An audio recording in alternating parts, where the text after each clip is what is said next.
বিসমিল্লাহির রহমানির রহিম।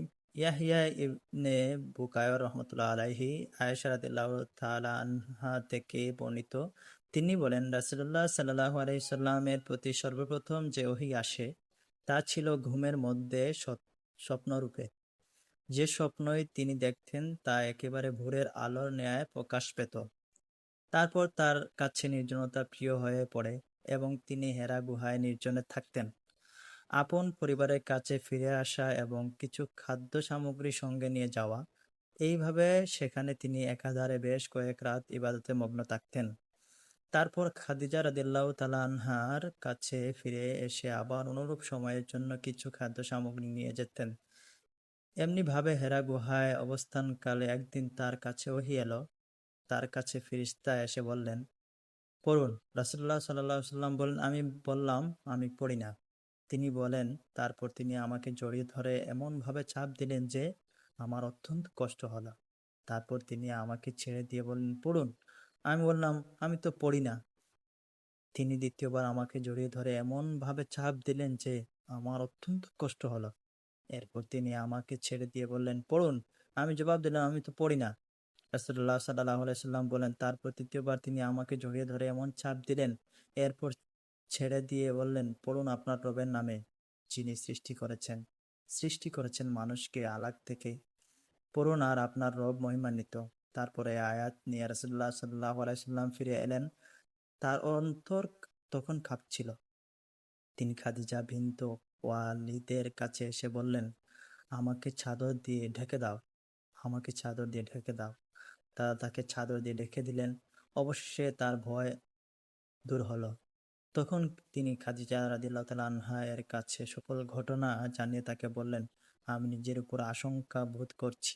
খাদিজা রাদিয়াল্লাহু তাআলা আনহা বললেন, আল্লাহর কসম, কখনো না। আল্লাহ আপনাকে কখনো অপমানিত করবেন না। আপনি তো আত্মীয় স্বজনদের সাথে সদ্য ব্যবহার করেন, অসহায় দুর্বলের দায়িত্ব বহন করেন, নিঃস্বকে সাহায্য করেন, মেহমানের মেহমানদারি করেন এবং দুর্দশাগ্রস্তকে সাহায্য করেন। এরপর তাকে নিয়ে খাদিজা রাদিয়াল্লাহু তাআলা আনহা তার চাচাতো ভাই ওয়ারাকা ইবনে নাওফিল ইবনে আব্দুল আসাদ ইবনে আব্দুল উজ্জার কাছে গেলেন, যিনি জাহিলি যুগে ঈসা ধর্মগ্রহণ করেছিলেন। তিনি ইব্রানি ভাষা লিখতে জানতেন এবং আল্লাহ তাওফিক অনুযায়ী ইব্রানি ভাষায় ইনজিল থেকে অনুবাদ করতেন। তিনি ছিলেন অত্যন্ত বয়োবৃদ্ধ এবং অন্ধ হয়ে গিয়েছিলেন। খাদিজা রাদিয়াল্লাহু তাআলা আনহা তাকে বললেন, হে চাচাতো ভাই, আপনার ভাতিজার কথা শুনুন। ওয়ারাকা তাকে জিজ্ঞেস করলেন, ভাতিজা, তুমি কি দেখো?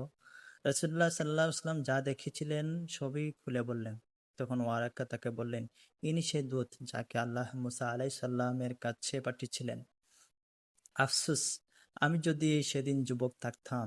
আফসোস, আমি যদি সেদিন জীবিত থাকতাম, যেদিন তোমার কওম তোমাকে বের করে দেবে। তিনি বললেন, হ্যাঁ, অতীতে যিনি তোমার মতো কিছু নিয়ে এসেছেন তার সঙ্গে শত্রুতা করা হয়েছে। সেদিন যদি আমি থাকি তবে তোমাকে প্রবলভাবে সাহায্য করব। এর কিছুদিন পর ওয়ারাকা রাদিয়াল্লাহু তাআলা আনহু ইন্তেকাল করেন আর ওহী স্থগিত থাকে।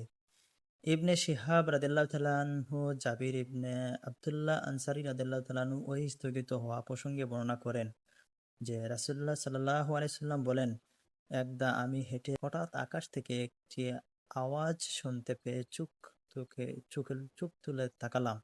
দেখলাম সেই ফেরেশতা যিনি হেরায় আমার কাছে এসেছিলেন আসমান ও জমিনের মাঝখানে একটি কুরসিতে বসে আছেন। এতে আমি ভয় পেয়ে গেলাম। তৎক্ষণাৎ আমি ফিরে এসে বললাম, আমাকে বস্ত্রাবৃত করো। তারপর আল্লাহ তাআলা নাজিল করলেন, হে বস্ত্রাচ্ছন্ন হন, সতর্কবাণী প্রচার করুন এবং আপনার রবের শ্রেষ্ঠত্ব ঘোষণা করুন। আপনার প্রকাশ পবিত্র রাখুন, অপবিত্রতা থেকে দূরে থাকুন। এরপর ব্যাপকভাবে পর পর ওহী নাজিল হতে লাগলো। আব্দুল্লাহ ইবনে ইউসুফ রহমতুল্লাহ আলাইহি ও আবু সালেহ রহমতুল্লাহ আলাইহি অনুরূপ বর্ণনা করেছেন। হেলাল ইবনে রাত্তাহ রহমতুল্লাহ আলাইহি জোহরি রহমতুল্লাহ থেকে অনুরূপ বর্ণনা করেছেন। ইউনুস ও মামার স্থলে শব্দ উল্লেখ করেছেন। বুখারী শরীফ হাদিস নাম্বার 3।